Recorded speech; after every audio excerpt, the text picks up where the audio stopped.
No ano passado, o filme número 1 nos Estados Unidos, e suponho em todo o mundo que arrecadou a maior bilheteria, foi um filme que foi feito apenas com uma pequena quantia de dinheiro e ninguém jamais pensou que ele arrecadaria tanto. Ele era baseado em uma pequena e simples história, e era chamado de uma história de amor. E uma manchete nos jornais britânicos o chamou de a maior história de amor do século. Mas a maior história de amor de todos os tempos está resumida nestas 25 palavras que alguém já chamou de uma miniatura da Bíblia, o Evangelho em uma casca de nós. Porque Deus amou o mundo de tal maneira que deu o seu Filho unigênito, para que todo aquele que nele crê não pereça, mas tenha a vida eterna.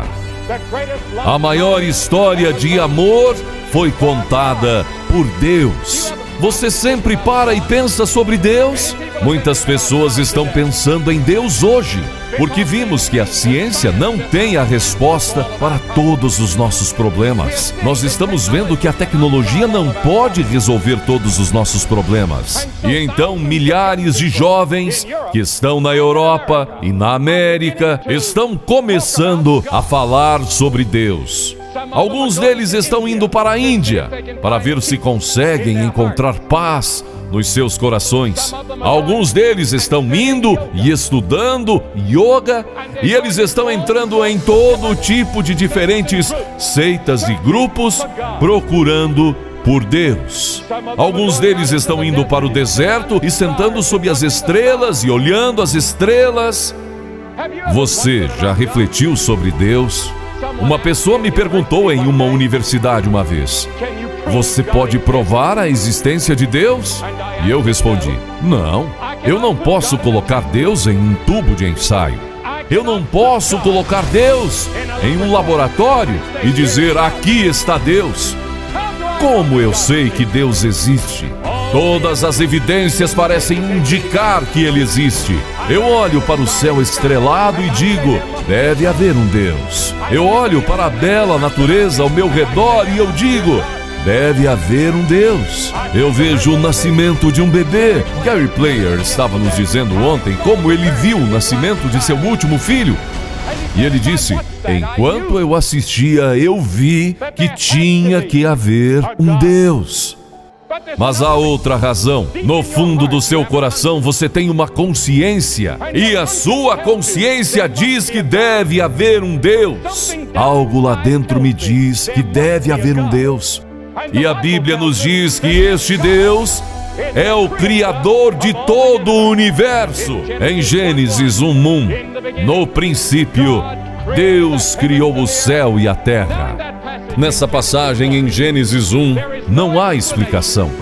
Não há tentativa de provar Deus. Apenas diz: no princípio, Deus. Porque todo mundo acredita em Deus. Oh, mas você pode dizer: eu conheci alguns ateus. Você conheceu alguns ateus que não tiveram nenhum problema real ainda. Mas você encontra uma pessoa que afirma que é ateia e deixe alguém anunciar que ela tem uma doença terminal. Ela dirá: oh, meu Deus, me ajude. Ou ela entra em uma batalha, ou entra em uma situação difícil. Ela dirá: oh, meu Deus, me ajude. Sim, todos os homens sabem que deve haver um Deus. Ele é o Criador.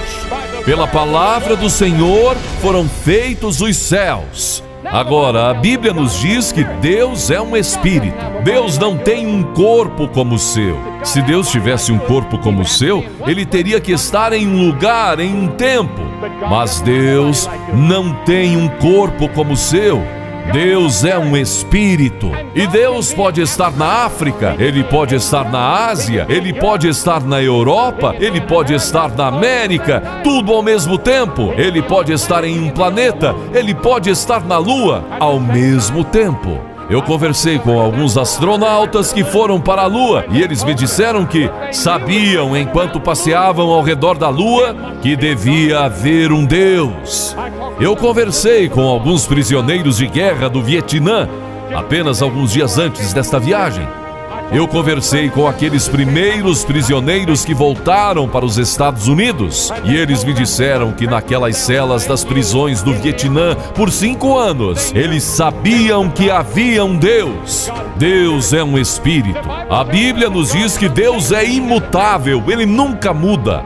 A moda muda, todas as partes da nossa cultura e vida mudam, a tecnologia muda e vastas mudanças estão em andamento em todo o mundo. Mas Deus nunca muda. A Bíblia diz: eu sou o Senhor Deus, eu não mudo. A Bíblia diz que não há mudança nem sombra de variação em Deus. Deus não mudou em milhares de anos. Daqui 10.000 anos, 10.000 eras, Deus será o mesmo.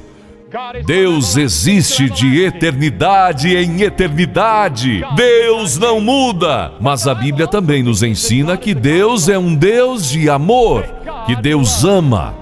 Fico feliz que isso esteja na Bíblia, de Gênesis a Apocalipse, que Deus é um Deus de amor, de misericórdia e graça. E Deus ama todo mundo.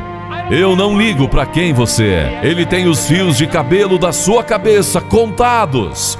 Ele vê o pardal cair. Ele está interessado em você. E Ele ama você. Agora há várias palavras gregas que são traduzidas amor. Eros significa amor sexual. Filha significa amor de amizade, o amor que eu teria por um amigo. Mas quando os escritores do Novo Testamento estavam tentando encontrar uma palavra que descreveria o amor de Deus, eles inventaram uma nova palavra: ágape. O amor divino, o amor que não podemos conhecer fora de Deus. Não há um amor que você possa pensar nos relacionamentos humanos comparável ao amor que Deus tem por você e que Deus tem por mim. Deus ama você. Você diz: mas Billy, eu não mereço tanto amor. Eu sou um pecador, eu quebrei a lei de Deus, eu falhei com Ele milhares de vezes. Eu sei.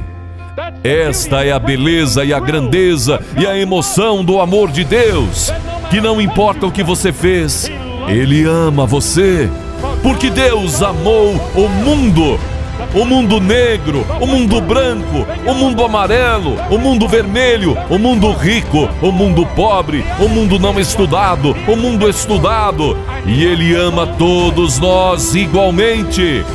Deus ama você. Porque Deus amou o mundo de tal maneira que deu o seu Filho unigênito, para que todo aquele que nele crê não pereça, mas tenha vida eterna.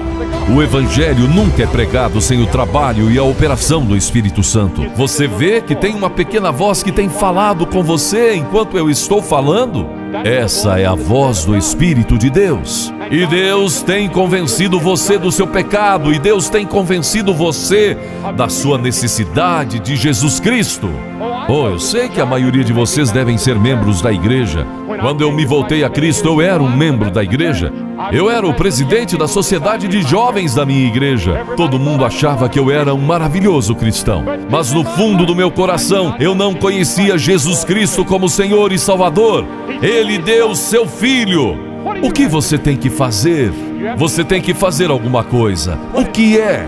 Primeiro, você tem que se arrepender de seus pecados. Jesus disse: arrependam-se. O apóstolo Paulo disse: agora Deus comanda todos os homens de todo o lugar a se arrependerem. Deus o comanda a se arrepender.